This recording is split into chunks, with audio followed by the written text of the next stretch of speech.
With us now is someone who has been helping evacuate thousands of people from the Middle East since this conflict began. Colin O'Brien, Global Guardian Deputy Vice President of Operations. We want to thank you very much for your time. Obviously, we know how busy you are. So here we are, 1 week in, right?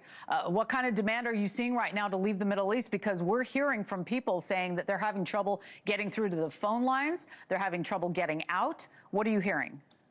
So demand is still surging. This started Saturday morning and it's been nonstop, continuing into this weekend as people are still trying to work their way out of the region, out of the countries that are most affected, such as Iraq, Kuwait, Bahrain, the UAE, and moving them to places where they can be safe and they can leverage the fact that we're moving in additional aircraft, whether privately or now that the U.S. government is getting involved.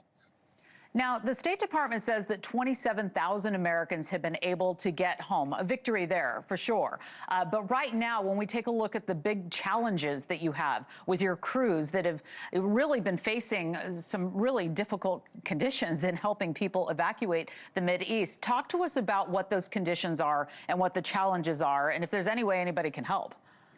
So certainly, and there's a lot of ways you can help. Number one is you got to have a plan. And a lot of our clients did so working with us prior to the start of this. But the challenges are immense. You have airspace closures that are popping up. You have some intermittent openings. Last night, you even saw it with Dubai, where they had open airspace. It was closed because of missile intercepts where people were injured. So it is a constant battle of where to take people. It's working which country can I go to, but you're also playing a jigsaw puzzle of what nationalities people you're trying to rescue are and the visa restrictions they have. So some countries are very permissive. Americans have a little bit better freedom of movement throughout the region. Other nationalities, it's a lot harder and there's delays. So it's moving someone away from the downtown areas, trying to get them a visa and then moving them again. So it's a jigsaw puzzle in real life. Yeah, I wanted to talk I'm glad you brought up Americans. Obviously, we want to talk about that. And I wanted to ask you about the coordination that you guys have right now with the U.S. federal government about these evacuations. So at my level, we're not directly coordinating with the federal government. We're aware now that they're moving airplanes in. We're working to get to people to where those planes are coming. Oman is a big destination, as is Saudi Arabia. But our primary focus is getting our clients and our members out of the most affected areas into places that have more stability so that we can make those arrangements with them to get them home. Who is your typical member when you mention that? So Global Guardian is a membership-based organization. We are sort of divided between your Fortune 1000 corporations, many brands that you would immediately recognize. And then we also have the other half of our client base tend to be high net worth families or family offices. All right, so we're talking about business men and women who are dealing with that. And, you know, one of the things that we've been hearing throughout the week, we've been interviewing people at airports here in America, asking them how'd it go, what was it like trying to get out, and many people expressed frustration, glad to be home, of course, on American soil, but saying that they had trouble getting through to some of those the phone numbers that were provided by the government. Have you been hearing that?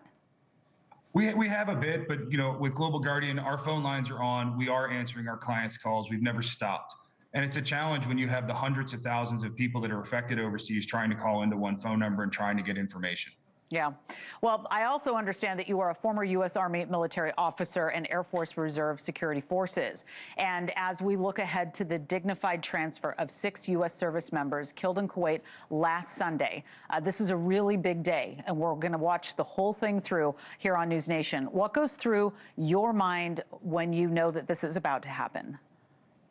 I mean, it's tragic. Having served for 9 years, you know, any service member that loses their life is a terrible thing.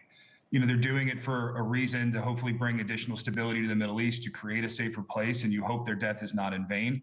But every one of those is special and needs to be treated with reverence. Thank you for watching. Subscribe below and download our NewsNation app right now on your phone, and you will get fact-based, unbiased news for all Americans.